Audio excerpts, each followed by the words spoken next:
Hello everyone, welcome to Brahmi academy.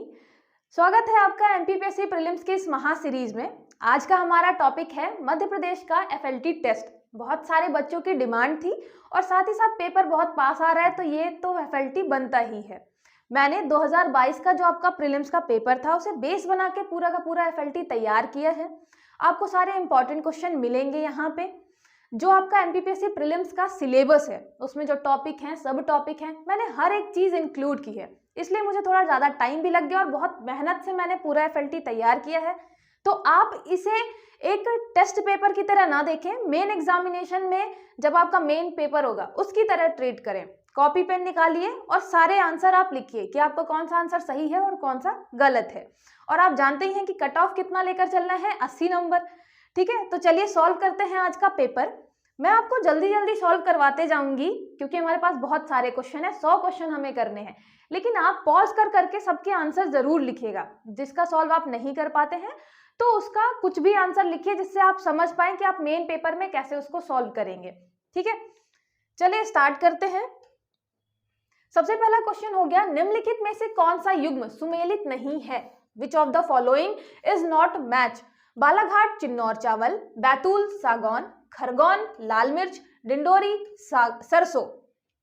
आपको सीधे देखने में पता चल गया होगा कि ये कहीं ना कहीं वन डिस्ट्रिक्ट वन प्रोडक्ट में या फिर उसके अलावा जो आपका मेन वहां का प्रोडक्ट है, जीआई टैग है बालाघाट का चिन्नौर चावल, तो इनसे रिलेटेड ये हैं आपके प्रोडक्ट। लेकिन सरसों जो है वो कहीं से डिंडोरी वाले एरिया में नहीं मिलता है ना। आपने पढ़ा है मुराना भिंड वाले इलाके में सरसों के लिए। तो आपका सही सुमेलित कौन सा नहीं है? तो ये हो गया आपका फोर्थ ऑप्शन। ठीक है, आगे देखते हैं। निम्नलिखित में से किस ट्रांजिस्टर का उपयोग वोल्टेज नियंत्रक उपकरण के रूप में किया जाता है? Which of the following transistor is used as a voltage regulator device? NPN transistor, PNP transistor, field effect transistor, none of these. याद रखिएगा, फील्ड इफेक्ट ट्रांजिस्टर जो है वो FET के फॉर्म में भी आ सकता है, शॉर्ट फॉर्म में, है ना, FET ट्रांजिस्टर। तो आपका जो आंसर है वो है फील्ड इफेक्ट ट्रांजिस्टर। ठीक है, जो आपका FET ट्रांजिस्टर है उसको हम वोल्टेज रेगुलेटर डिवाइस की तरह क्या करते हैं, यूज करते हैं। ठीक है, आगे देखते हैं। आपको पता है लास्ट टाइम आया था डायोड के बारे में, है ना, तो ये आपका ट्रांजिस्टर का क्वेश्चन मैंने यहाँ पे रखा। हाफ वेव रेक्टिफायर एक डायोड का उपयोग करता है। Half wave rectifier uses one diode. दूसरा है, यह स्थिर प्रत्यक्ष धारा प्रदान करता है। It provides stable direct current. Rectifier क्या करता है? आपका AC to DC current convert करता है ना। तो यहाँ पे डायोड क्या कर रहा है? हाफ वेव डायोड में आपकी जो अल्टरनेटिव करंट है उसमें क्या करेगा, AC करंट को DC में क्या करेगा, तो वो सिर्फ हाफ हाफ देगा क्योंकि एक डायोड लगा हुआ है ना। तो यहाँ पे याद रखिएगा, स्थिर जो आपका स्टेबल DC है डायरेक्ट करंट प्रोवाइड नहीं करेगा, फ्लक्चुएटिंग करेगा, पल्सेटिंग DC प्रोवाइड करेगा हाफ वेव रेक्टिफायर। तो आपका असत्य कथन हो गया केवल 2। ठीक है, आपका 2 जो है सत्य कथन है क्योंकि ये स्टेबल डायरेक्ट करंट नहीं प्रोवाइड करेगा, पल्सेटिंग डायरेक्ट करंट प्रोवाइड करेगा। ठीक है, चलिए आगे देखते हैं।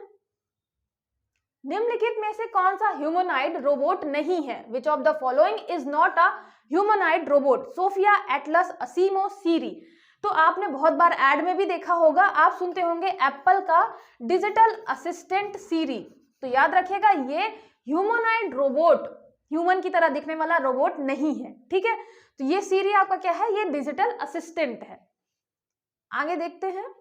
और उसके अलावा जितने भी हैं, सोफिया, एटलस, आसिमो, ये आपके ह्यूमनॉइड रोबोट है। यदि कंप्यूटर अपनी संज्ञानात्मक क्षमताओं का प्रयोग करके निर्णय लेने, तर्क करने में सक्षम हो तो यह किस प्रकार के कृत्रिम बुद्धिमत्ता का उदाहरण है? If a computer is able to make decision and reasoning using its cognitive abilities, then what type of artificial intelligence it is? मतलब हम बात कर रहे हैं आर्टिफिशियल इंटेलिजेंस की, AI की, जो खुद सोच सकता है, जो खुद क्या कर सकता है, आपका डिसीजन ले सकता है, उसकी बात कर रहे हैं कि वो कौन सा कहलाएगा? Narrow artificial, general artificial intelligence या सुपर आर्टिफिशियल इंटेलिजेंस? सिंपल सा आपका क्वेश्चन है, सुपर आर्टिफिशियल इंटेलिजेंस, है ना। जब हम बात करेंगे AI की तो सुपर AI की बात करेंगे, वो क्या करेगा? निर्णय लेगा, तर्क करेगा, कॉग्निटिव इंटेलिजेंस होगा उसमें। ठीक है, हमारी तरह। आगे देखते हैं। निम्नलिखित में से कौन राष्ट्रीय ई गवर्नेंस, यहाँ पे ई गवर्नेंस है, ठीक है। ई गवर्नेंस योजना के बुनियादी ढांचे का घटक नहीं है। Which of the following is not a component of the basic framework of national e governance. National e governance आपका जो योजना है उसके अंतर्गत क्या है, कुछ बुनियादी ढांचे हैं, उनके घटक है ना, घटक हैं कुछ, तो कौन कौन से हैं? State data centre, state wide area network, national e governance service delivery gateway, उसके अलावा नेशनल मेट्रोपॉलिटन एरिया नेटवर्क। इनमें से कौन सा नहीं है? हमें पूछा है घटक कौन सा नहीं है, तो ये है आपका fourth, national metropolitan area network. जो आपका मैन है वो नहीं है, मेट्रोपॉलिटन एरिया नेटवर्क नहीं है, हमने वैन ले रखा है, wide area network, state wide area network घटक है, ठीक है। ये आपका ई गवर्नेंस का क्वेश्चन हो गया। नेक्स्ट देखते हैं, HTTPS का पूरा नाम क्या है? What is the full form of HTTPS? HTTP आपको तो सबको पता होता है, हाइपर टेक्स्ट ट्रांसफर प्रोटोकॉल, है ना। ये जो S है इसका क्या मतलब है? तो याद रखिएगा, इसका मतलब है secure, hyper text transfer protocol secure, ये इसका हो गया फुल फॉर्म, है ना। जो ये आपका S है ये सिक्योर है, ठीक है। आगे देखते हैं, अक्टूबर 2022 में लॉन्च किए गए टेस्ला के ह्यूमनॉइड रोबोट का नाम है। What is the name of Tesla's humanoid robot to be launched in October 2022? Chat GPT, Optimus, space X, Sophia. याद रखिएगा ये है आपका ऑप्टिमस। ऑप्टिमस लॉन्च किया है किसने? टेस्ला ने। ये क्या है आपका? ह्यूमन की तरह दिखने वाला रोबोट, ह्यूमनॉइड रोबोट है ऑप्टिमस। नेक्स्ट देखते हैं, गणगौर किस क्षेत्र का लोक नृत्य है? Gangaur is the folk dance of which region? Malwa, Nimar, Baghelkhand, Bundelkhand. Gangaur जो है वो आपको मिलेगा निमाड़ एरिया में, ठीक है, निमाड़ी एरिया में। याद रखिएगा ये क्या है? नृत्य है, लोक नृत्य, फोक डांस है आपका गणगौर निमाड़ एरिया का, ठीक है। आगे देखते हैं, इटली की पहली महिला प्रधानमंत्री कौन है? Who is the first women prime minister of Italy? मैंने आपको जब करंट अफेयर भी बताया था तब बताया था कि मेन जो चीजें हैं वो आती हैं, है ना। प्रीवियस ईयर के क्वेश्चन पेपर आप देखेंगे तो आपको मिलेगा। इटली की पहली महिला प्रधानमंत्री ये है आपकी जॉर्जिया मेलोनी। ये मैंने आपको बताया था, मोदी जी कहते रहते हैं मिलोनी मिलोनी, वही वाली है ये आपकी जॉर्जिया मेलोनी। आगे देखते हैं, 7th अंतरराष्ट्रीय धर्म धम्म सम्मेलन का आयोजन कहाँ किया गया था? Where was the 7th international धर्म धम्म सम्मेलन हेल्ड? यहाँ पे धर्म धम्म सम्मेलन कहाँ आयोजित किया गया था? इंदौर, भोपाल, उज्जैन, सांची। याद रखिएगा ये हुआ है भोपाल में, ठीक है। 7th धर्म धम्म सम्मेलन, अंतरराष्ट्रीय धर्म धम्म सम्मेलन। आगे देखते हैं, निम्नलिखित में से मध्य प्रदेश की कौन सी जनजातियां विशेष पिछड़ी जनजाति में शामिल है? Which of the following tribes of Madhya Pradesh are included in particularly vulnerable tribal group? यहाँ पे आपका ट्राइब्स ग्रुप, भारिया, सहरिया, कोल। केवल एक दो और दो तीन। याद रखिएगा आपका जो भारिया है और जो सहरिया है ये दोनों इंक्लूडेड है पर्टिकुलरली वल्नरेबल ट्राइबल ग्रुप में, ठीक है। लेकिन आपका जो कोल है ये नहीं है, कोल की जगह कौन सा है? बैगा। मध्य प्रदेश की 3 जनजातियां हैं जो PVTG में शामिल हैं। तो आपका आंसर कौन सा हो गया? कौन सी शामिल है? तो आपका हो गया 1 और 2, ठीक है। ये हो गया आपका आंसर, ठीक है। चलिए नेक्स्ट देखते हैं, गणेश शंकर विद्यार्थी सम्मान मध्य प्रदेश द्वारा किस क्षेत्र में प्रदान किया जाता है? गणेश शंकर विद्यार्थी सम्मान is awarded bye Madhya Pradesh in which field? सामाजिक सेवा, social service, classical music, Hindi journalism या लिटरेचर? याद रखिएगा ये है आपका हिंदी जर्नलिज्म से रिलेटेड, हिंदी पत्रकारिता, ठीक है। ये आपकी हिंदी पत्रकारिता से रिलेटेड हैं गणेश शंकर विद्यार्थी जी, ठीक है। चलिए आगे देखते हैं, निम्नलिखित में से किस साहित्यकार का अन्य नाम कृषि पंडित था? The other name of which of the following litterateurs was Krishi Pandit? Isuri, घाघ, सिंगाजी, भूषण। याद रखिएगा ये है आपके घाघ, घाघ को कहते हैं कृषि पंडित। ये आपके अकबर के समकालीन थे, ठीक है। ज्यादा चीजें तो इनके बारे में मिलती नहीं है, लेकिन अकबर के समकालीन थे। उनकी कविताओं में कृषि की बहुत सारी चीजें डिटेल में थी, है ना, तो इसीलिए इनको क्या बोलते हैं? कृषि पंडित, घाघ, ठीक है। नेक्स्ट देखते हैं, निम्नलिखित में से कौन सा युग्म गलत है? Which of the following pair is incorrect? Edward संग्रहालय भोपाल, तीजाजी का मेला गुना, भभूति समारोह उज्जैन, गांधी शोधपीठ इंदौर। इसमें से कौन सा असत्य है ये है आपका भभूति समारोह उज्जैन। याद रखिएगा ये उज्जैन में नहीं होता है, ये होता है ग्वालियर में। ठीक है, ये आपके ग्वालियर में होता है। अच्छा, चीटिंग मत करिएगा, है ना, आपको पूरे सॉल्व करने हैं फिर आंसर देखने हैं आपके, क्योंकि पेपर बहुत पास में है। तो आप तैयारी ऐसे मत करिएगा कि बस एक बार देख लिया, पूरे आंसर देख लिए। चेक करिएगा कि आपके कितने सही होते हैं। ठीक है, क्योंकि आपको खुद का मूल्यांकन खुद ही करना है। प्रसिद्ध स्वतंत्रता सेनानी ठाकुर सरजू प्रसाद का संबंध निम्नलिखित में से किस स्थान से है? Famous freedom fighter Thakur Sarju Prasad is related to which of the following place? यहाँ पे बताने सरजू प्रसाद जी का संबंध किससे है? एक तो ये 1857 की क्रांति से संबंधित है, और रामगढ़ महूर राघवगढ़ सेंधवा ये आपके रिलेटेड है राघवगढ़ से, राघवगढ़ गुना। ठीक है, ठाकुर सरजू प्रसाद राघवगढ़ गुना। नेक्स्ट देखते हैं, सलाना वन्यजीव अभ्यारण्य धार जिले में स्थित है। Sailana wildlife sanctuary is situated in Dhar. यहाँ पर खरमोर पक्षी का संरक्षण किया जाता है। Paradise flycatcher bird is conserved here. आपको बताना है असत्य कथन कौन सा है। याद रखिएगा सलाना वन्यजीव अभ्यारण्य में खरमोर पक्षी का संरक्षण होता है, लेकिन यह धार में नहीं है। कहाँ मिलेगा? ये मिलेगा रतलाम में। ठीक है, तो ये आपका कौन सा हो गया असत्य कथन? केवल एक। ठीक है, केवल एक आपका गलत हो गया। आगे देखते हैं, मध्य प्रदेश के किस खिलाड़ी ने पैरा शूटिंग वर्ल्ड कप में स्वर्ण पदक जीता है? Which player of Madhya Pradesh has won the gold medal in the parachute? यहाँ पे स्पेलिंग ये आपकी पैराशूट ये वाली है ना, parachuting world cup. Muskan Kirar, Rubina Francis, मुस्कान शेख, प्रियांशु रजावत। याद रखिएगा ये है आपकी रुबीना फ्रांसिस जी। रुबीना फ्रांसिस जी ने पैरा, ये याद रखिएगा पैराशूटिंग की बात कर रहे हैं, वर्ल्ड कप में गोल्ड मेडल जीता है। ठीक है, आगे देखते हैं, 2024 में ओलंपिक खेलों का आयोजन कहाँ किया जाएगा? Where will the Olympic games be held in 2024? अभी जस्ट अगले साल। टोक्यो, पेरिस, लॉस एंजलिस और आपका बीजिंग। याद रखिएगा ये है आपका पेरिस में। अभी हमारा कहाँ होने वाला है? पेरिस, फ्रांस, 2024 में, है ना। 2028 में होगा लॉस एंजलिस में। ठीक है, यूनाइटेड स्टेट्स ऑफ अमेरिका। तो एलए में होगा 2028 में, पेरिस में अभी 2024 में है। ठीक है, आगे देखते हैं, निम्नलिखित में से मध्य प्रदेश के किस प्रशिक्षक को 2022 का द्रोणाचार्य पुरस्कार दिया गया है? Which of the following trainers from the Madhya Pradesh has been given the Dronacharya award for 2022? Suma Siddharth Shirur, ये सुमा सिद्धार्थ शिरूर है, विमल प्रफुल्ल घोष, दिनेश जवाहर लाड और तरुण ढिल्लो। याद रखिएगा ये हैं आपकी सुमा सिद्धार्थ शिरूर जी।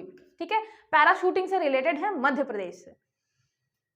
आगे देखते हैं, निम्नलिखित में से किस राज्य से लोकसभा की सबसे ज्यादा सीटें अनुसूचित जनजाति के लिए आरक्षित हैं? In which of the following states the maximum number of Lok Sabha seats are reserve for scheduled tribe? Jharkhand, Madhya Pradesh, Uttar Pradesh, Orissa. इसका आंसर सीधा सा है, सबसे ज्यादा पॉपुलेशन कहाँ मिलेगी आपको शेड्यूल्ड ट्राइब की? मध्य प्रदेश में। तो सीट सबसे ज्यादा रिजर्व कहाँ होंगी? मध्य प्रदेश में। ठीक है, हमारे यहाँ 21% है पॉपुलेशन। अगला देखिए, गहरे समुद्र में डूबने वाली उस पनडुब्बी का नाम क्या है जो टाइटैनिक जहाज के तोपावेश की यात्रा के दौरान फट गई थी? What is the name of the deep sea submarine that exploded while traveling to the wreck of Titanic? ये आपको बहुत टाइम तक न्यूज में भी चला था, बहुत बड़े बड़े अमीर लोग गए थे, फिर सबमरीन कैसे फट गई पता भी नहीं चला। Titanium, Titan, Optimus, principus. याद रखिएगा इसका नाम था टाइटन। टाइटन में बैठ के देखने गए थे टाइटैनिक, और फिर वहीं पे चले गए भगवान जी के पास। नेक्स्ट देखते हैं, वाल्मीकि रामायण के अनुसार निम्नलिखित में से किस जिले में शत्रुघ्न का बेटा शत्रुघाती प्रतिनिधि हुआ करता था? According to the Valmiki Ramayana, which of the following district Shatrughna son Shatrughati used to be the representative? Khajuraho, Vidisha, Ujjain, Gwalior. याद रखिएगा शत्रुघ्न के बेटे शत्रुघाती की बात कर रहे हैं हम। कहाँ पे थे? ये थे आपके विदिशा में। विदिशा, दर्शान, भेलसा, वेशनगर, बहुत सारे पुराने नाम आपको मिलेंगे विदिशा के। आगे देखते हैं, मेरा गांव मेरी धरोहर कार्यक्रम किस मंत्रालय से संबंधित है? मेरा गांव मेरी धरोहर program is related to which ministry? गृह minister, home ministry, ministry of culture, ministry of rural development और डिफेंस मिनिस्ट्री। सीधी बात है, ये नहीं होगा, ये नहीं होगा, डिफेंस से होगा नहीं, गृह से होगा नहीं। संस्कृति और ग्रामीण विकास, तो हम यहाँ पे धरोहर की बात कर रहे हैं, ये जाएगा आपका मिनिस्ट्री से, ठीक है, आपका यूनियन मिनिस्ट्री ऑफ कल्चर में जाएगा। याद रखिएगा, अगर आपको सीधे सीधे आंसर नहीं भी पता है तो एलिमिनेशन मेथड लगाइए, जो नहीं है उनको पहले हटा दीजिए, फिर जो बचते हैं उनमें से देखिए कौन सा सटीक आपका उत्तर हो सकता है, ठीक है।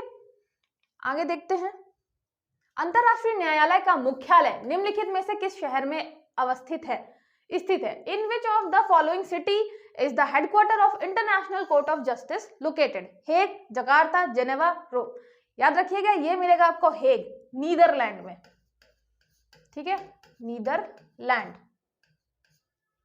The Hague, Netherlands. आगे देखते हैं, निम्नलिखित में से कृष्णायन महाकाव्य किसके द्वारा लिखी गई है? Who among the following has written the epic कृष्णायनन? Dwarka Prasad Mishra, Makhanlal Chaturvedi, Pattabhi Sitaramayya, Harishankar Parsai. याद रखिएगा, ये आपके हैं द्वारका प्रसाद मिश्र जी, ठीक है, द्वारका प्रसाद मिश्र। कृष्णायन महाकाव्य एपिक लिखी है इन्होंने, कृष्णायनन नाम की। आगे देखते हैं, मल्हारगढ़ का किला निम्नलिखित में से किस जिले में स्थित है? In which of the following district Malhargarh fort is situated? Vidisha, Guna, Ashoknagar, Niwari. याद रखिएगा, मल्हारगढ़, मल्हार की बात करेंगे गुना में, ठीक है, ये स्थित है आपके गुना में, मल्हारगढ़ किला। आगे देखते हैं, रमेश परमार और शांति परमार का संबंध निम्नलिखित में से किस कला से है? Ramesh Parmar and Shanti Parmar is related to which of the following art? Dhokra, Pithora चित्रकला, गुड़िया शिल्प, गोंड चित्रकला। आप सबको ये पता ही है किससे रिलेटेड है, गुड़िया शिल्प, ठीक है, गुड़िया आर्ट से रिलेटेड है कहाँ के? तो ये दोनों झाबुआ जिले के हैं, ठीक है, और अभी इनको लास्ट टाइम पद्मश्री मिला था, ठीक है। चलिए आगे देखते हैं, नगरीय स्थानीय निकायों पर राज्य शासन द्वारा नियंत्रण किया जाता है। Urban local bodies are controlled by the state government. विधायी मामलों में इन लेजिस्लेटिव मैटर्स, वित्तीय मामलों में इन फाइनेंशियल मैटर्स, कार्मिक मामलों में इन पर्सनल मैटर्स, नागरिकों की शिकायतों के संबंध में रिगार्डिंग सिटीजन्स कंप्लेंट्स। नीचे दिए गए कूटों में सही उत्तर का चयन करना है हमें, ठीक है। तो आपको जो राज्य शासन है नगरीय निकायों पर किस किस संबंध में क्या करता है? नियंत्रण करता है। तो आपके वित्तीय, आपका विधायी और कार्मिक, ये तीनों सही हैं, ठीक है। तो आपका हो जाएगा 1, 2 और 3, चौथा नहीं है, ठीक है। आगे देखते हैं, निम्नलिखित में से कौन सा कथन सुमेलित नहीं है? Which of the following is not match, है ना। राज्यों के लिए उच्च न्यायालय, हाई कोर्ट फॉर स्टेट्स, अनुच्छेद 214। विधान परिषदों की संरचना, कंपोजिशन ऑफ लेजिस्लेटिव काउंसिल 171। उच्चतम न्यायालय का गठन, कॉन्स्टिट्यूशन ऑफ सुप्रीम कोर्ट, अनुच्छेद 125। दोनों सदनों की संयुक्त बैठक, joint sitting of both houses, अनुच्छेद 108। ये आपका सीधे सीधा सिंपल सा क्वेश्चन है, आपने ये तो पढ़ा ही होगा। आपका उच्चतम न्यायालय का गठन 124 में आता है, ना कि 125 में। तो कौन सा मैच नहीं है, सुमेलित नहीं है? 3rd नंबर, ठीक है। आगे देखते हैं, निम्नलिखित में से कौन सा अनुच्छेद राष्ट्रपति की क्षमादान शक्तियों से संबंधित है? Which of the following article deal with the pardoning power of the president? President का एक क्वेश्चन जरूर आता है आर्टिकल से संबंधित, कुछ ना कुछ पूछता है 55, 72, 73, 61। याद रखिएगा, पार्डनिंग पावर, क्षमादान की शक्ति किसमें है? 72 में। इजी क्वेश्चन है, लेकिन गलती से भी यहाँ पे आप गलत सर्कल मत भर दीजिएगा, ठीक है। चलिए आगे देखते हैं, ऐसे क्वेश्चन हैं जो सबके सही होते हैं, इसीलिए अगर आपका ऐसा क्वेश्चन गलत हो रहा है, मतलब आप समझ रहे हैं 2 नंबर से आप पीछे चले गए बहुत सारे लाखों लोगों से। निम्नलिखित में से किस अधिनियम को मॉन्टेग्यू चेम्सफोर्ड सुधार के रूप में जाना जाता है? Which of the following act is known as Montagu Chelmsford reform? Bharat परिषद अधिनियम 1909, 1919 का भारत सरकार अधिनियम 1935, 1861 का भारतीय परिषद अधिनियम, ठीक है। तो याद रखिएगा, मॉन्टेग्यू चेम्सफोर्ड है आपका गवर्नमेंट ऑफ इंडिया एक्ट 1919, 1919 वाला है। 1909 वाला मार्लियामेंटो रिफॉर्म हो जाता है, मॉन्टेग्यू चेम्सफोर्ड रिफॉर्म आपका 1919 वाला, ठीक है। किस संविधान संशोधन के तहत राष्ट्रपति और उपराष्ट्रपति से संबंधित विवादों को न्यायालय के क्षेत्राधिकार से बाहर रखा गया। Under which constitutional amendment the disputes related to the president and vice president were kept out of the jurisdiction of court. 38वां संविधान संशोधन अधिनियम 39, 48, 41। किस संविधान संशोधन से हमने क्या किया था? न्यायालय के क्षेत्राधिकार से बाहर कर दिया था राष्ट्रपति उपराष्ट्रपति का कोई भी विवाद है तो, है ना। यह है आपका 39वां संविधान संशोधन 1975। इमरजेंसी के टाइम पे हमने पावर ले ली थी, ठीक है, कोर्ट से। आगे देखते हैं, संविधान सभा के कितने उपस्थित सदस्यों ने संविधान पर हस्ताक्षर किए थे? How many present members of the constituent assembly sign the constitution? आपकी जो ओरिजिनल कॉन्स्टिट्यूशन है उसमें कितने लोगों ने साइन किए थे? याद रखिएगा वो है आपके 284, ठीक है, ये है आपके 284, 284 लोगों के साइन हैं। नेक्स्ट देखते हैं, न्यायालय मंत्रियों द्वारा राज्यपाल को दी गई सलाह की समीक्षा नहीं कर सकता है। The court can not review the advice given by ministers to the governor. आपका ये क्या है? कथन है, असर्शन है। रीजनिंग क्या है? आर, भारतीय संविधान में राज्यों के मंत्रियों के लिए विधिक उत्तरदायित्व नहीं है। There is no legal accountability for the ministers of the state in the Indian constitution. अब हमें बताना है कि कौन सा स्टेटमेंट करेक्ट है in the context of the appropriate two statements. ये आपका कथन और कारण वाला जो क्वेश्चन है वो मैंने यहाँ पे रखा हुआ है। इसमें क्या रहता है? 4 ऑप्शन रहते हैं। कथन कारण सही है, कथन जो है वो क्या करता है, कथन सही स्पष्टीकरण करता है, कारण नहीं है। आपको ऐसे 4 ऑप्शन मिलेंगे असर्शन रीजनिंग वाले। इसमें से बताना है कि पहला जो है सही है, दूसरा बिल्कुल सही है, और ये बताना है कि पहले की व्याख्या स्पष्टीकरण कर रहा है दूसरा वाला, है ना, ये कर रहा है कि नहीं कर रहा है। तो यहाँ पे आपका बिल्कुल कर रहा है, तो ये आपका हो जाएगा पहला। दोनों कथन तथा कारण सही है तथा कथन का सही स्पष्टीकरण कारण है। Both statement and the reason are correct and the reason is the correct explanation of the statement, है ना, ये करेक्ट एक्सप्लेनेशन है स्टेटमेंट का, ठीक है। ऐसे क्वेश्चन जब आते हैं काफी बड़े रहते हैं तो आप आराम से सॉल्व करिएगा, है ना। वो एक्सप्लेनेशन दे रहा है कि नहीं दे रहा है, सही है कि नहीं है, गलत कौन सा है, ये सारी चीजें आराम से सॉल्व करिएगा। आगे देखते हैं, प्रस्तावना संविधान की कुंजी है, यह कथन किसने कहा था? Who said the statement preamble is the key to the constitution. प्रस्तावना संविधान की कुंजी है, ठाकुर दास भार्गव, के.एम. Munshi, Ernest Barker, B R. अम्बेडकर। याद रखेगा ये हैं आपके ठाकुर दास जी। भार्गव जी ने बोला था संविधान, प्रस्तावना संविधान की कुंजी है, ठीक है। नेक्स्ट देखते हैं, ये ज्योग्राफी का क्वेश्चन आपका स्टार्ट हो गया। 0 डिग्री अक्षांश रेखा तथा 0 डिग्री देशांतर रेखा एक दूसरे को कहां पर काटती है? Where do 0 degree latitude line and 0 degree longitude line intersect each other, है ना। 0 डिग्री लैटिट्यूड, 0 डिग्री लॉन्गिट्यूड, ये आपको कहां काटेगी? प्रशांत महासागर, अटलांटिक महासागर, एशिया महाद्वीप, अफ्रीका महाद्वीप। याद रखिएगा ये आपका है अटलांटिक महासागर, ठीक है। अफ्रीका के जस्ट नीचे वाला पॉइंट है, वहां पे जाके मिलती है अटलांटिक महासागर में 0 degree latitude and 0 degree longitude intersect करती है, ठीक है। निम्नलिखित में से कौन सा कथन सत्य नहीं है? Which of the following statement is not true? थल घाट मुंबई नासिक को कनेक्ट करता है, भोर घाट मुंबई पुणे को कनेक्ट करता है, सेनकोटा तिरुवनंतपुरम मदुरई, और पाल घाट तिरुवनंतपुरम कोयम्बटूर। याद रखिएगा ये है आपका पाल घाट, ठीक है। पाल घाट कनेक्ट करता है केरल को तमिलनाडु से, लेकिन ये तिरुवनंतपुरम को कनेक्ट नहीं करता है, ये करता है पलक्कड़ को, पलक्कड़, ठीक है, ये कनेक्ट करता है पलक्कड़ को तमिलनाडु से, ठीक है। एशिया में निम्नलिखित में से कौन सा देश स्थल रुद्ध देश है? Which of the following countries in Asia is a landlocked country? Pakistan, Afghanistan, Iran, Kuwait. याद रखिएगा ये है आपका अफगानिस्तान। अफगानिस्तान जो है वो क्या है? लैंडलॉक्ड कंट्री है एशिया की, ठीक है। आगे देखते हैं, वर्ष 2011 की जनगणना के अनुसार निम्नलिखित में से किस राज्य में जनसंख्या वृद्धि दर न्यूनतम थी? According to the 2011 census, which of the following states had the lowest population growth rate? यहाँ पे हम वृद्धि की बात कर रहे हैं, वृद्धि दर है ना, ग्रोथ रेट क्या थी, न्यूनतम थी आपकी। नागालैंड, अरुणाचल प्रदेश, सिक्किम, मिजोरम। याद रखिएगा पॉपुलेशन ग्रोथ की बात कर रहे हैं, पॉपुलेशन ग्रोथ रेट ये आपको मिलेगा नागालैंड में सबसे कम, निगेटिव में था, मतलब पॉजिटिव तो छोड़िए, निगेटिव में था आपका पॉपुलेशन ग्रोथ, ठीक है, 2011 की जनगणना के अनुसार। आगे देखते हैं, जब तक आपका जनगणना का नहीं आता है नया जितना भी डेटा है, तब तक शुक्र मनाइए कि आपको पुराना ही इतने टाइम से पढ़ना पड़ रहा है, क्योंकि इजी है, जैसे ही नया आएगा सारा का सारा नया डेटा आपको अपडेट करना पड़ेगा।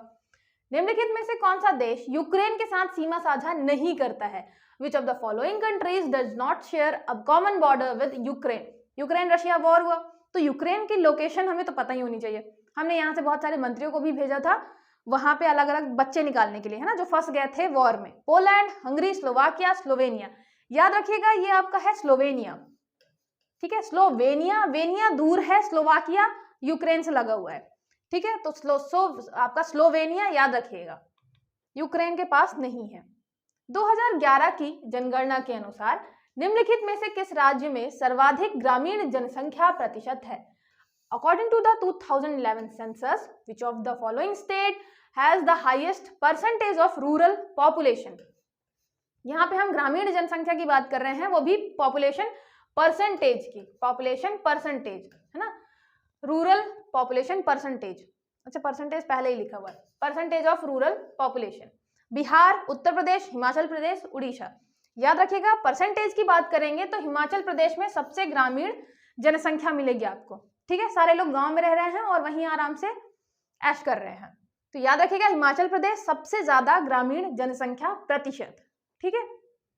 आगे देखते हैं, भारत में सोना उत्पादन के संबंध में निम्नलिखित में से कौन सा कथन सत्य नहीं है? Which of the following statement is not true regarding gold production in India? Bharat में लगभग 80% सोना उत्पादन कर्नाटक राज्य में होता है। About 80% of India's gold production occur in the state of Karnataka. दूसरा, कर्नाटक की कोलार तथा हट्टी की खान सोना उत्पादन के लिए प्रसिद्ध है। कोलार एवं Hatti mines of Karnataka are famous for gold production. Third हो गया, स्वर्ण उत्पादन में आंध्र प्रदेश का दूसरा स्थान है। Andhra Pradesh rank second in the gold production. चौथा, स्वर्ण उत्पादन में मध्य प्रदेश का चौथा स्थान है। Madhya Pradesh has rank fourth in gold production. कौन सा कथन सही नहीं है? याद रखिएगा यह है आपका चौथा। मध्य प्रदेश में हमें सिंगरौली में खदानें मिली हैं कुछ, और हमने नीलामी कर दी है गवर्नमेंट ने, लेकिन ये चौथे स्थान पे बिल्कुल नहीं आता है, ठीक है। और ये कोलार खान आपका KGF मूवी देखी है ना, उससे ही आपको याद ही रहेगा। कोलार और हट्टी सबसे ज्यादा कहाँ मिल रहा है हमें सोना? कर्नाटक में, ठीक है। आगे देखते हैं, वर्ष 2022-23 में निम्नलिखित में से कौन सा राज्य देश में कपास का सबसे बड़ा उत्पादक था? In the year of 2022-23, which of the following states was the largest producer of the cotton in the country? Maharashtra, Gujarat, Madhya Pradesh, Karnataka. याद रखिएगा ये है आपका गुजरात। कपास, काली मिट्टी गुजरात। गुजरात में सबसे ज्यादा क्या हो रहा है आपका? कपास, ठीक है, सबसे बड़ा उत्पादक है कपास का गुजरात। नेक्स्ट देखते हैं, हिमाचल प्रदेश में निम्नलिखित में से किस प्रकार के वन पाए जाते हैं? Which of the following types of forest are found in Himachal Pradesh? Himachal प्रदेश मतलब ठंडा इलाका। ठंडा इलाके में आपको कैसे पेड़ मिलेंगे? उष्णकटिबंधीय शुष्क पतझड़ वन, ट्रॉपिकल ड्राई डेसिडुअस फॉरेस्ट, सदाबहार वन, एवरग्रीन फॉरेस्ट, कोनिफेरस फॉरेस्ट, शंकुधारी वन, या तटीय या ज्वारी वन, कोस्टल और टाइडल फॉरेस्ट, है ना। यहाँ पे आपको मिलेंगे कोनिफेरस, शंकुधारी वन। ठंडे एरिया में हम हिमाचल वाले एरिया की बात करें, हिमालय पर्वत के आसपास ठंडे इलाके में कोनिफेरस फॉरेस्ट आपको मिलेंगे, ठीक है। नेक्स्ट देखिए, अपलेशियन पर्वत किस महाद्वीप में स्थित है? In which continent are the Appalachian mountains located? उत्तरी अमेरिका, दक्षिण अमेरिका, अफ्रीका, ऑस्ट्रेलिया। कहाँ पे मिलेगा ये आपको? ये मिलेगा नॉर्थ अमेरिका में, ठीक है। उत्तरी अमेरिका में अपलेशियन पर्वत, वो भी USA में, ठीक है, संयुक्त राज्य अमेरिका। निम्नलिखित में से मध्य प्रदेश में तालाब द्वारा सिंचाई मुख्यतः किस जिले में होती है? In which of the following districts of Madhya Pradesh pond irrigation mainly takes place? Hoshangabad, Balaghat, Mandsaur, Barwani. याद रखिएगा ये है आपका बालाघाट। बाला जो कर रहा है तालाब से सबसे ज्यादा सिंचाई करता है, ठीक है, मैक्सिमम आपकी कुएं और नलकूपों से होती है, तालाब से हो रही है बालाघाट में, ठीक है। चलिए आगे देखते हैं। निम्नलिखित में से कौन सा युग्म गलत है? एक तरफ सहायक नदी है, एक तरफ मुख्य नदी है। कुंवारी, सिंधु नदी, उर्मिल, केन नदी, महाना, सोन नदी, वर्धा, वेनगंगा नदी। इन सारी चीजों में आप फोकस किया करिए, गलत जो है ना, उस पर ज्यादा फोकस किया करिए। अगर आपको कंफर्म नहीं भी पता कुंवारी सिंधु नदी की है कि नहीं, फोकस करिए कि और कौन से हैं जो गलत हो सकते हैं। तो आपको मिलेगा तीसरे नंबर पे महाना, सोन नदी। याद रखिएगा महाना आपको कहाँ मिलेगी? तमस नदी की ट्रिब्यूटरी है ये, ठीक है, महाना तमस नदी की ट्रिब्यूटरी है। आगे देखते हैं। मध्य प्रदेश के बॉक्साइट के संबंध में कौन सा कथन सही नहीं है? Which statement is not correct regarding bauxite in Madhya Pradesh? Madhya Pradesh में बॉक्साइट अनूपपुर, कटनी, जबलपुर जिलों में बॉक्साइट पाया जाता है। Balaghat, Anuppur. Bauxite is found in Balaghat, Anuppur, Katni, Jabalpur district of Madhya Pradesh. Amarkantak के पठार को मध्य प्रदेश का रेणुकूट कहते हैं। Amarkantak plateau is called Renukoot, ये आपका रेणुकूट ऑफ मध्य प्रदेश। यहां बताना है कौन सा कथन सत्य नहीं है, तो आपके 1 और 2 दोनों सही हैं, इसलिए हो गया इनमें से कोई नहीं। असत्य बिल्कुल कोई नहीं है, दोनों आपके सत्य हैं, ठीक है। अमरकंटक प्लेटू आपका फेमस है सबसे ज्यादा बॉक्साइट के लिए, इसीलिए उसको रेणुकूट ऑफ मध्य प्रदेश कहते हैं, ठीक है। आगे देखते हैं। मध्य प्रदेश की कृषि क्षेत्र के संबंध में निम्नलिखित कथनों में से कौन सा कथन सत्य है? Which of the following statement is true regarding the agricultural sector of Madhya Pradesh? Bundelkhand क्षेत्र में ज्वार गेहूं की खेती होती है। Jowar and wheat are cultivated in Bundelkhand area. Malwa पठार में कपास और सोयाबीन की कृषि होती है। Cotton and soybean are cultivated in Malwa plateau. फिर बघेलखंड का क्षेत्र चावल की खेती के लिए जाना जाता है। The area of Baghelkhand is known for rice cultivation. कृषि हमारी डिपेंड करेगी मिट्टी पे और पानी पे, है ना। पानी कम है तो ज्वार और गेहूं वाला इलाका, फिर काली मिट्टी के लिए कपास और सोयाबीन, चावल जहां पे पानी थोड़ा ज्यादा मिलेगा। तो आपके तीनों ऑप्शन सही हैं, हमें बताना है सत्य कथन, तो ये हो जाएगा सभी, ठीक है। आगे देखते हैं। निम्नलिखित में से तांबे के बड़े भंडार किस में है? Which of the following district, किस जिले में है? निम्नलिखित जिले में से, ठीक है, किस में है? Has large reserve of copper. Balaghat, Neemuch, Sagar, Damoh. ये क्वेश्चन आपका सीधा सिंपल सा क्वेश्चन, हर बार कुछ ना कुछ आ ही जाता है बालाघाट से रिलेटेड। तो बालाघाट में आपको कॉपर, तांबे की मलाजखंड मिलेगी माइन, इसके अलावा मैंगनीज भी यहाँ मिलेगा, भरवेली, है ना। आगे देखते हैं।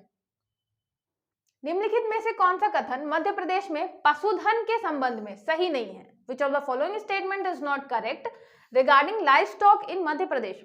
सर्वाधिक भैंस मुरैना जिले में पाई जाती है, ठीक है। Most buffaloes are found in Morena district. फिर सर्वाधिक पशु घनत्व टीकमगढ़ जिले में पाया जाता है। Highest animal density is in Tikamgarh district. हमें बताना है कौन सा कथन सही नहीं है, असत्य कथन बताना है। तो ये याद रखिए, दोनों कथन आपके सत्य हैं, ठीक है। तो ये हो गया आपका इनमें से कोई नहीं। घनत्व आपको मिलेगा टीकमगढ़ में, भैंस ज्यादा मिलेगी मुरैना में, ठीक है। नेक्स्ट देखिए, धूती परियोजना किस नदी पर स्थित है? Dhuti project is situated on which river? Narmada, Wainganga, Son, Tamas. Dhuti जो है आपकी किस नदी पर है? वेनगंगा। धूती परियोजना वेनगंगा, बालाघाट,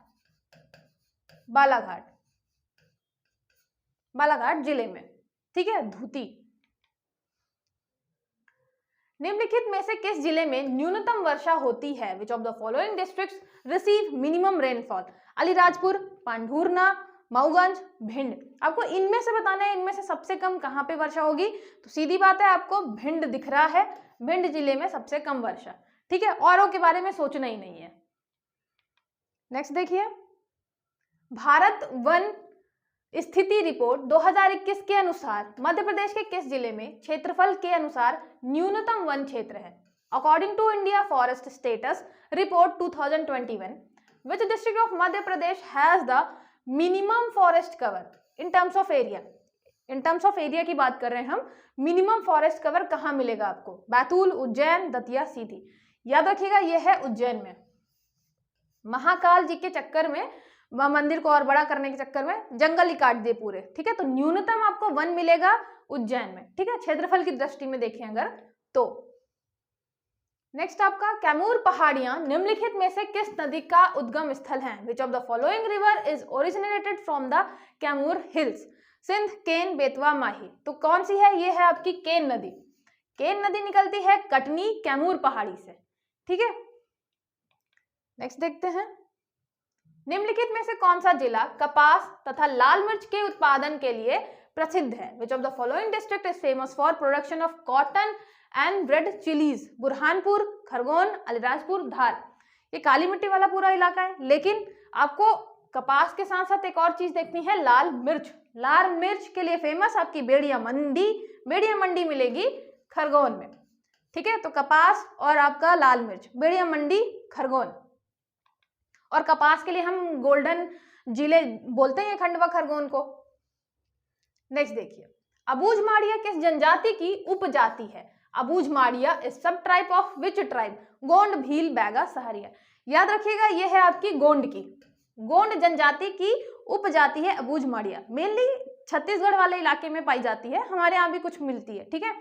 तो अबूझ माड़िया गोंड जनजाति की उपजाति हो गई। आगे देखते हैं, लाडली लक्ष्मी योजना 2.0 का लाभार्थी कौन होगा? Who will be the beneficiary of the Ladli Lakshmi Yojana 2.0?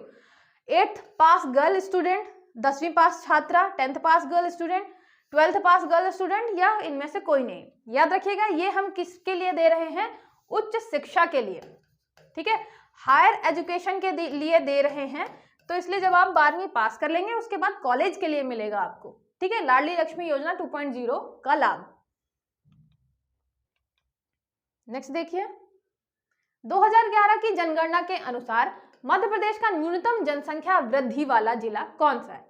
According to 2011 census, which district of Madhya Pradesh had the lowest population growth? हम यहाँ पे एक बात कर रहे हैं जनसंख्या वृद्धि की, वो भी न्यूनतम। बैतूल, अनूपपुर, बालाघाट, मंडला। आपको ये तो पता ही होगा, ये कौन सा जाएगा आपका? अनूपपुर। मैंने आपको ट्रिक के माध्यम से भी ये सारी चीजें याद करवाई हैं, ठीक है। ये हो गया अनूपपुर, जहां पे सबसे कम जनसंख्या वृद्धि। मध्य प्रदेश आर्थिक सर्वेक्षण 2022-23 के अनुसार सौर ऊर्जा क्षमता के मामले में मध्य प्रदेश भारत में किस स्थान पर है? According to Madhya Pradesh economic survey 2022-23, what is the position of Madhya Pradesh in India in terms of solar energy potential?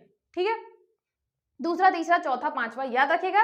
Solar energy में हम चौथे नंबर पे है, 4th नंबर पे है मध्य प्रदेश, ठीक है, सौर ऊर्जा पोटेंशियल में। आपको रीवा अल्ट्रा में मतलब पार्क पता ही है, सौर ऊर्जा का सबसे बड़ा पार्क हमारे यहाँ जो बन चुका है, ठीक है। तो इसलिए हम काफी अच्छा क्या कर रहे हैं, परफॉर्म कर रहे हैं। आगे देखिए, मध्य प्रदेश में प्रथम राष्ट्रपति शासन के समय राज्यपाल कौन था? Who was the governor of Madhya Pradesh during first presidential rule? अच्छा, कुछ बच्चों को ये भी लग सकता है कि बहुत इजी क्वेश्चन मैम आपने रखे हैं, ऐसे कैसे आते हैं, मतलब इतने इजी कहाँ आते हैं? तो ये आप उठा के देखिए 2022 का पेपर है ना, ऐसे ही नहीं 80 कट ऑफ चला गया था। इजी क्वेश्चन नहीं होते तो 80 कट ऑफ नहीं जाता बच्चों का, है ना। 80 मतलब जस्ट उसका डबल, 80 क्वेश्चन सही हुए लोगों के। तो इसीलिए सारे आपको इजी क्वेश्चन भी कुछ मिलेंगे, कुछ टफ क्वेश्चन भी मिलेंगे। मैंने पूरा पैटर्न फॉलो किया है 2022 का, ठीक है। प्रथम राष्ट्रपति शासन किस राज्यपाल के टाइम पे था? पट्टाभी सीतारामैया, हरिविनायक पाटस्कर, सत्यनारायण सिंह, भगवत दयाल शर्मा। ये थे आपके सत्यनारायण सिंह। सही बता दिया था। मध्य प्रदेश की स्थिति अच्छी नहीं है, राष्ट्रपति शासन लगा दो। नेक्स्ट देखते हैं, 73वें संविधान संशोधन के अंतर्गत पंचायती व्यवस्था को लागू करने वाला भारत का प्रथम राज्य कौन था? Which was the first state of India to implement the Panchayati system under 73rd constitutional amendment? Rajasthan, Madhya Pradesh, Maharashtra और उत्तर प्रदेश। ये हो गया आपका मध्य प्रदेश। सबसे पहले हमने ही लागू किया था, जैसे ही संविधान आपका संशोधन हो गया 73rd वाला, ठीक है। और उस टाइम पे था कौन? तो दिग्विजय सिंह थे अपने लागू करवाने के लिए मुख्यमंत्री, ठीक है। आगे देखते हैं, मध्य प्रदेश की प्रथम महिला उप मुख्यमंत्री कौन थी? Who was the first women deputy chief minister of Madhya Pradesh? ये भी मैं बहुत बार आपको बता चुकी हूँ अलग अलग सेशन में। ये है आपकी जमुना देवी जी। पहली महिला उप मुख्यमंत्री, पहली महिला प्रोटेम स्पीकर और पहली महिला विपक्षी नेता। ठीक है, नेक्स्ट हो गया आपका मध्य प्रदेश के उच्च न्यायालय के प्रथम मुख्य न्यायाधीश कौन थे? Who was the first chief justice of Madhya Pradesh high court? ये थे आपके मोहम्मद हिदायतुल्ला जी। आगे चल के ये कार्यवाहक राष्ट्रपति बनते हैं, उपराष्ट्रपति बनते हैं और चीफ जस्टिस ऑफ इंडिया भी बनते हैं। ठीक है, मोहम्मद हिदायतुल्ला उच्च न्यायालय के प्रथम मुख्य न्यायाधीश, मध्य प्रदेश उच्च न्यायालय के। नेक्स्ट देखिए, निम्नलिखित में से मध्य प्रदेश के किस राज्यपाल की मृत्यु पद पर रहते हुए हुई है? Which of the following governor of Madhya Pradesh died in office? Hari Vinayak Pataskar, Ravi आपका भाई महावीर, लालजी टंडन, के.एम. चांडी। याद रखिएगा ये हैं आपके लालजी टंडन जी। ठीक है, लालजी टंडन जी की मृत्यु हुई है पद पर रहते हुए। ठीक है, नेक्स्ट देखते हैं, निम्नलिखित में से कौन सा प्रदूषण कार से उत्पन्न होता है और मानसिक बीमारी पैदा करता है? Which of the following pollution is produced by car and causes mental illness? P B, NO2, SO2 और CO2। याद रखिएगा ये है आपका पीबी, लेड। ठीक है, ये बच्चों में स्पेशली मेंटल इलनेस की प्रॉब्लम क्रिएट करता है। ठीक है, नेक्स्ट हो गया आपका, निम्नलिखित में से कौन सा रोग एक व्यक्ति से दूसरे व्यक्ति में रक्तादान द्वारा नहीं फैलता है? Which of the following disease does not transmitted from one person to another through blood transfusion? Blood transfusion जब होगा तो एक व्यक्ति से दूसरे व्यक्ति में नहीं जाएगा। कौन सा है? HIV, malaria, typhoid, hepatitis. याद रखिएगा ये है आपका टाइफाइड। टाइफाइड नहीं जाएगा और ये तीनों चले जाएंगे ब्लड ट्रांसफ्यूजन से। ठीक है, आगे देखते हैं, निम्नलिखित में से कौन मीठे शीतल पेय का प्रमुख घटक है? Which of the following is the main ingredient of the sweet soft drink? जो आपके स्वीट सॉफ्ट ड्रिंक आते हैं उसका मेन इंग्रेडिएंट हमने पूछा है कौन है? Hydrochloric acid, phosphoric acid, carbonated water और आपका कैफीन। याद रखिएगा ये है आपका कार्बोनेटेड वाटर। ठीक है, ये आपका प्रमुख कंटेंट होता है किसमें? किसी भी मीठे शीतल पेय में। ठीक है, आगे देखते हैं, निम्नलिखित में से कौन खाद्य परीक्षक है? Which of the following are food preservative? Gypsum, soda, methyl alcohol, नमक, मसाले, सोडियम नाइट्रेट, जिप्सम मसाले, फार्मिक अम्ल मसाले, मिथाइल अल्कोहल। याद रखिएगा इसमें थोड़ा बहुत चेंज कर दिया गया है, आपको एग्जैक्टली पता होना चाहिए। नमक होता है, मसाले होते हैं, इसके साथ साथ है सोडियम नाइट्रेट। तो आपका सेकंड नंबर हो गया। ठीक है, सेकंड नंबर हो गया आपका ऑप्शन खाद्य परीक्षण, मतलब आपका फूड प्रिजर्वेटिव्स हैं आपके। नमक, मसाले तो आपको पता ही होता है, सोडियम नाइट्रेट भी याद रखिएगा। ठीक है, आगे देखते हैं, निम्नलिखित में से कौन मानव त्वचा को रंग देने वाला वर्णक है? Which of the following is the pigment that gives colour to human skin?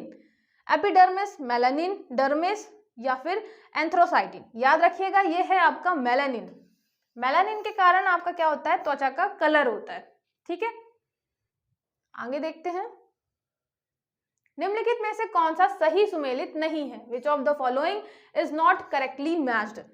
Thiamine, बेरी, विटामिन के, रक्त का थक्का जमना, ब्लड क्लॉटिंग, विटामिन ए, मसूड़े में रक्त आना, ब्लीडिंग गम्स और एस्कॉर्बिक अम्ल जो है वो स्कर्वी। याद रखिएगा आपका कौन सा नहीं है? ये है विटामिन ए, है ना। विटामिन ए से आपको रतौंधी होगा, ना कि मसूड़ों में प्रॉब्लम आएगी। ठीक है, तो ये हो जाएगा रतौंधी। ये आपका सही सुमेलित नहीं था। किसी खाद्य श्रृंखला में प्राथमिक उपभोक्ता कौन होते हैं? Who are the primary consumers in a food chain? Non vegetarian, मांसाहारी, उत्पादक, शाकाहारी, सर्वाहारी। याद रखिएगा सबसे पहले तो आपके प्रोड्यूसर होंगे जो प्रोड्यूस करेंगे, तो उनको खाने वाले कौन होंगे? हमेशा शाकाहारी होंगे, वेजिटेरियन होंगे, है ना। तो आपके जो प्राथमिक उपभोक्ता हैं वो होंगे वेजिटेरियन। ठीक है, नेक्स्ट चलिए, याद रखिएगा क्वेश्चन अच्छे से पढ़िएगा। हम प्राथमिक उपभोक्ता की बात कर रहे हैं, है ना। प्रोड्यूसर आपका अलग है, उत्पादक अलग है। निम्नलिखित में से कौन सी गैस गोबर गैस का मुख्य अवयव है? Which of the following gases is the main component of gobar gas? Methane, ethane, propane, butane. याद रखिएगा ये है आपकी मीथेन। मीथेन निकलती है आपके जब गोबर गैस से। ठीक है, नेक्स्ट देखिए, IFRI भारतीय वन अनुसंधान संस्थान कहाँ स्थित है? Where is IFRI Indian Forest Research Institute situated? Bhopal, Jabalpur, Dehradun, Darjeeling. याद रखिएगा ये आपका जो फॉरेस्ट से रिसर्च से संबंधित इंस्टीट्यूशन है वो कहाँ पे मिलेगा, वो मिलेगा देहरादून में। ठीक है, देहरादून में मिलेगा इंडियन फॉरेस्ट रिसर्च इंस्टीट्यूट। इसको आप FRI भी कहीं कहीं मिलेगा, फॉरेस्ट रिसर्च इंस्टीट्यूट। ठीक है, देहरादून। नेक्स्ट, पाइका विद्रोह के मुख्य नेता कौन थे? Who was the leader of Paika revolt? Birsa Munda, Sidhu Kanhu, Bakshi Jagabandhu, Durjan Singh. याद रखिएगा ये है आपके बख्शी जगबंधु, जगबंधु जी हैं। और पाइका विद्रोह हुआ कहाँ था? ये हुआ था उड़ीसा में। ठीक है, तो ये उड़ीसा में हुआ था पाइका विद्रोह, बख्शी जगबंधु मुख्य नेता। ठीक है, आगे देखते हैं। सत्यशोधक समाज की स्थापना में हुई थी। Satyashodhak Society was established in Bengal, Gujarat, Bihar, Maharashtra. ये आपको मिलेगा महाराष्ट्र में। ठीक है, बनाया किसने था? तो ये बनाया था ज्योतिबा फुले जी द्वारा। ज्योतिबा फुले, महाराष्ट्र, सत्यशोधक समाज। नेक्स्ट देखिए, किस राजा द्वारा गांधार और मथुरा मूर्तिकला शैलियों को संरक्षण प्रदान किया गया था? By which king were the Gandhar and Mathura sculpture art patronized? Chandragupta द्वितीय, कनिष्क, अशोक, मानसिंह तोमर। तो जो आपका गांधार और मथुरा शैली थी, मूर्तिकला शैली, वो कनिष्क के टाइम पे बहुत फलती फूलती है। ठीक है, नेक्स्ट, तुजुक ए बाबरी किताब के लेखक कौन है? हु रोट तुजुक ए बाबरी? तुजुक ए बाबरी किसने लिखी है? जयउद्दीन बर्नी, बाबर, अब्दुल रहीम खान खाना, अबुल फजल। याद रखिएगा ये है आपकी बाबर की आत्मकथा, बाबर ने ही लिखी है तुजुक बाबरी। तुजुक ए बाबरी लिखी गई है तुर्की में, और फिर इसमें क्या करते हैं लोग, इसको जो अब्दुल रहीम खान खाना है ये फारसी में इनका अनुवाद करते हैं। ठीक है, तो बाबर की आत्मकथा है तुजुक ए बाबरी, तुर्की में लिखी गई है। नेक्स्ट देखिए, गौतम बुद्ध के प्रथम गुरु कौन माने जाते हैं? Who is considered the first guru of Gautam Buddha? Shuddhodana, अलार कलाम, पद्मसंभव, रुद्र करामपुत्र। याद रखिएगा ये है आपके अलार कलाम। ठीक है, अलार कलाम जी ने सांख्य दर्शन बताया था, इन्होंने सांख्य दर्शन की शिक्षा दी थी किसको? आपके गौतम बुद्ध जी को। ठीक है, तो पहले गुरु हैं आपके अलार कलाम। नेक्स्ट देखिए, जलियांवाला बाग हत्याकांड किस तिथि को हुआ था? On which date did the Jallianwala Bagh massacre take place? 13 March, 13 April, 13 May, 13 February. याद रखिएगा, आपको वैसे भी याद ही होगा कब है ये, 13 अप्रैल 1919। जो इंपॉर्टेंट डेट है बहुत ज्यादा, उनका एक एक मतलब डेट याद रखना पड़ेगा क्योंकि आ सकता है। 13 अप्रैल 1919 जलियांवाला बाग हत्याकांड। ठीक है, नेक्स्ट देखिए, तालीकोटा का युद्ध किस वर्ष हुआ था? In which year did the battle of Talikota took place? किसके किसके बीच? विजयनगर साम्राज्य और आपके जो दूसरे थे बहमनी साम्राज्य वाले, है ना, गोलकोंडा था उसमें आपका बीदर था, ठीक है, अहमदनगर था, तो वो सब एक तरफ थे मुस्लिम वाले, एक तरफ था आपका विजयनगर साम्राज्य। हुआ कब था? तो ये हुआ था 1565 AD में। ठीक है, 1565 ईस्वी में हुआ था, जिसमें आपका विजय साम्राज्य नष्ट हो जाता है। ठीक है, इसको राक्षस तगड़ी भी बोलते हैं, बन्नीहट्टा युद्ध भी बोलते हैं। गांधी जी ने कर नहीं आंदोलन कहाँ चलाया था? Where did Gandhi ji start the no tax movement? कहाँ पे स्टार्ट किया था? चंपारण, अहमदाबाद मिल सत्याग्रह, खेड़ा सत्याग्रह और आपका असहयोग आंदोलन। याद रखिएगा, कर नहीं आंदोलन सबसे पहले स्टार्ट हुआ था खेड़ा सत्याग्रह में। ठीक है, खेड़ा सत्याग्रह में सबसे पहले उन्होंने किया था कर नहीं आंदोलन। ठीक है, आपको पता शुरू में आए थे तो उन्होंने लगातार चंपारण सत्याग्रह, फिर अहमदाबाद मिल सत्याग्रह और खेड़ा सत्याग्रह किया था। ठीक है, नेक्स्ट देखिए, कबीरदास जी निम्नलिखित में से किसके शिष्य थे? Kabirdas ji was the disciple of which of the following? Ramanujacharya, Shankaracharya, Ramanand, Ravidas. याद रखिएगा ये हैं आपके रामानंद जी। ठीक है, राम आनंद, रामानंद जी हैं कबीरदास जी के गुरु। ठीक है, आगे देखते हैं, तत्व बोधनी सभा की स्थापना किसने की थी? हु फाउंडेड द तत्व बोधनी सभा? राजा राममोहन राय, केशव चंद्र सेन, देवेंद्रनाथ ठाकुर, दयानंद सरस्वती। ये हैं आपके देवेंद्रनाथ ठाकुर जी। ठीक है, देवेंद्रनाथ ठाकुर जी तत्व बोधनी सभा की स्थापना कलकत्ता में की थी। अब लास्ट टाइम से आपको पता है कि ये भी आने लग गया है कि स्थापना कहाँ पे हुई थी, तो ये भी जरूर याद रखिएगा कि हम स्थापना कर कहाँ रहे हैं, ठीक है। जैसे आपका आर्य समाज कहाँ हुआ था, ब्रह्म समाज की स्थापना कहाँ हुई थी, तो लोकेशन भी याद रखिएगा। मध्य प्रदेश राज्य पिछड़ा वर्ग आयोग संशोधन अधिनियम 2021 के तहत कितने अशासकीय सदस्य हो सकते हैं? How many non official members can there be under the Madhya Pradesh state backward class commission amendment act 2021? 3, 4, 5, 6 याद रखिएगा। ये है आपका 5 लोग जो हैं वो कितने हो सकते हैं? अशासकीय सदस्य ऐड हो सकते हैं। किसमें? आपके राज्य पिछड़ा वर्ग आयोग में। और ये अमेंडमेंट हमने किया कब? 2021 में, ठीक है। आगे देखते हैं, भारतीय संविधान के किस अनुच्छेद के अंतर्गत राष्ट्रीय अनुसूचित जनजाति आयोग का गठन किया गया है? Under which article of the Indian constitution has the national commission of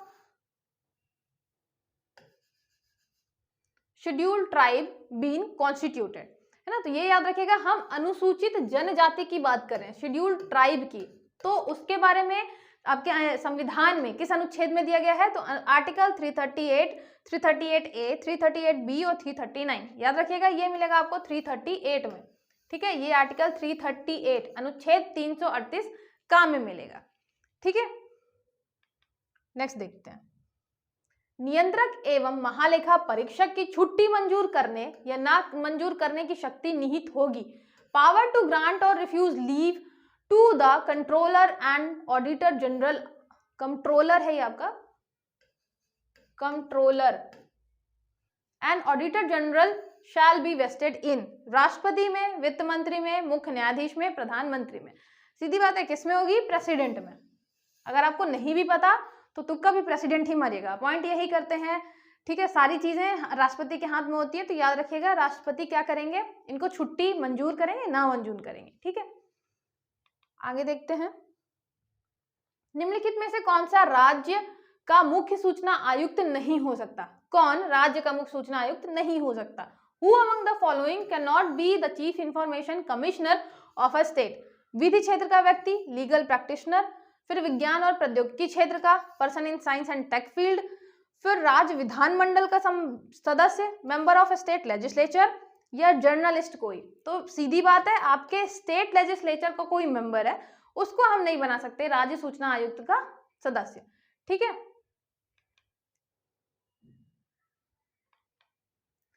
राज्य मानवाधिकार आयोग के सदस्यों की नियुक्ति हेतु गठित समिति की अध्यक्षता कौन करता है? Who presides over the committee for the appointment of members of the state human rights commission?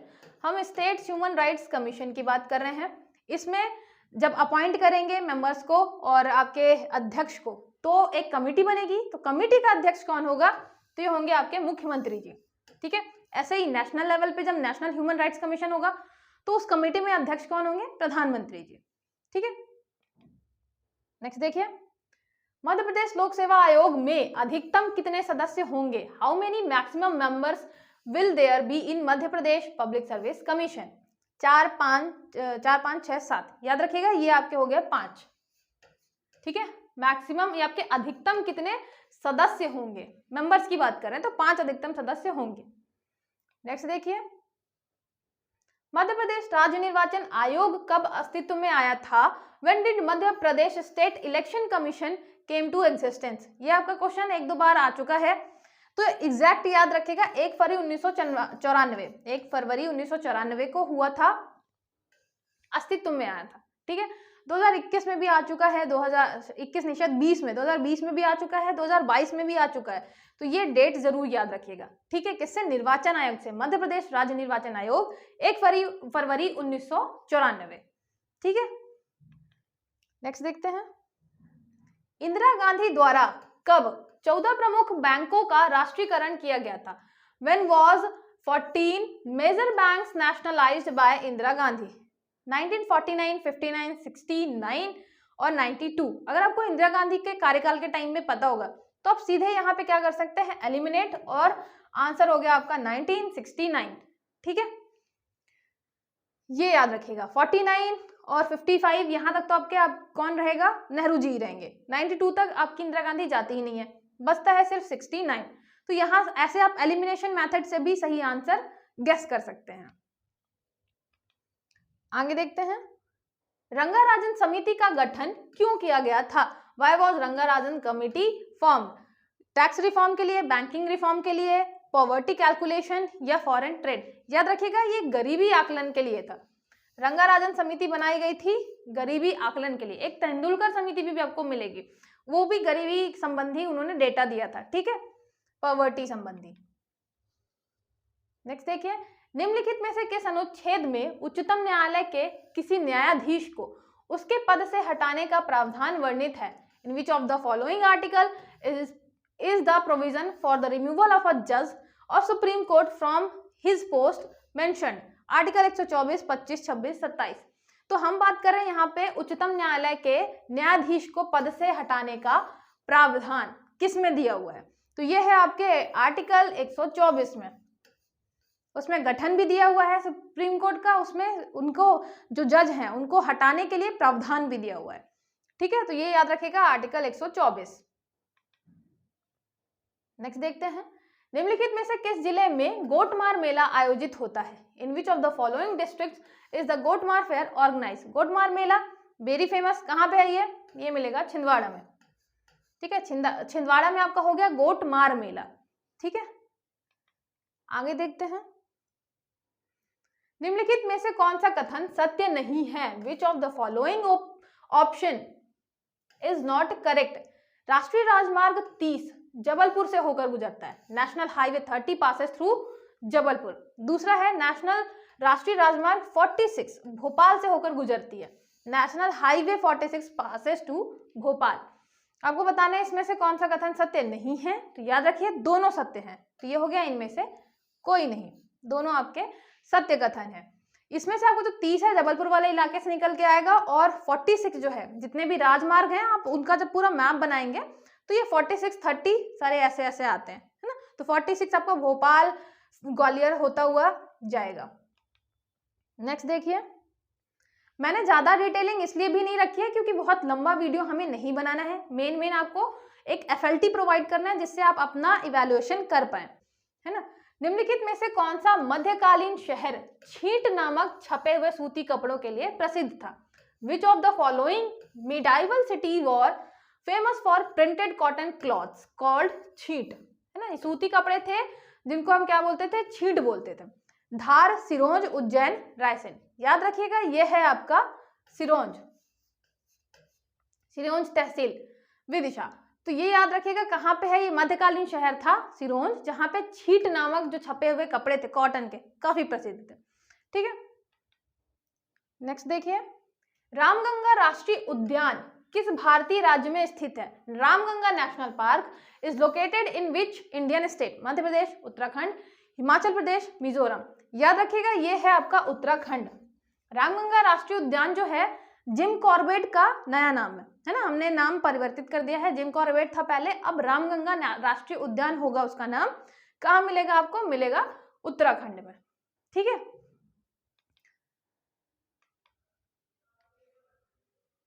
Madhya Pradesh के किस जिले से कर्क रेखा नहीं गुजरती है? Tropic of cancer does not passes through which district of Madhya Pradesh? Bhopal, Vidisha, Raisen, Shajapur. इसमें जो आपके 14 जिले हैं, 14 जिले हैं, उनको बहुत अच्छे से याद रखिएगा, ठीक है। ट्रिक के माध्यम से मैंने एक छोटी सी ट्रिक बताई है शॉर्ट्स में, मतलब आप जाएंगे शॉर्ट्स में सर्च करेंगे तो आपको दिख जाएगी। छोटा सा वीडियो है, छोटी सी ट्रिक है, उसको जरूर याद कर लीजिएगा, क्योंकि जब बहुत सारे 14 जिले हैं, है ना, उनमें से 4 जिले मतलब कोई एक ऐसा निकालना कि कौन सा नहीं होगा कठिन हो जाता है, तो जरूर देखिएगा। भोपाल, विदिशा, रायसेन, शाजापुर। याद रखिएगा ये आपका शाजापुर जो है यहां से नहीं निकलती है कर्क रेखा, ठीक है। आगे देखते हैं, ठीक है। हमने सारा का सारा FLT कर लिया। मैंने बहुत कंट्रोल किया कि मैं कुछ भी ट्रिक ना बताऊं बीच में, नहीं तो बहुत बड़ा बन जाएगा पूरा वीडियो। तो आपको बस FLT अच्छे से करिएगा, अपना इवैल्यूएशन जरूर करिएगा, और लास्ट में मुझे जरूर बताइएगा कि आपके कितने मार्क्स आए।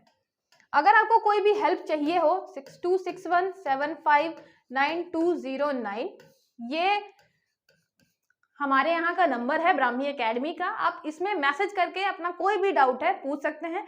डायरेक्टली ये मुझसे मतलब कनेक्टेड है, है ना। व्हाट्सएप जो ग्रुप है और व्हाट्सएप में जितने भी लोग आपके मैसेज करते हैं, जो भी पूछते हैं, वो सारी चीज़ें मुझ तक ज़रूर आती हैं। तो आप इसमें क्या कर सकते हैं, अपना कोई भी क्वेरी है, कोई भी डाउट है, वो पूछ सकते हैं। चलिए मिलते हैं फिर नेक्स्ट लेक्चर में, पढ़ते रहिए। All the best.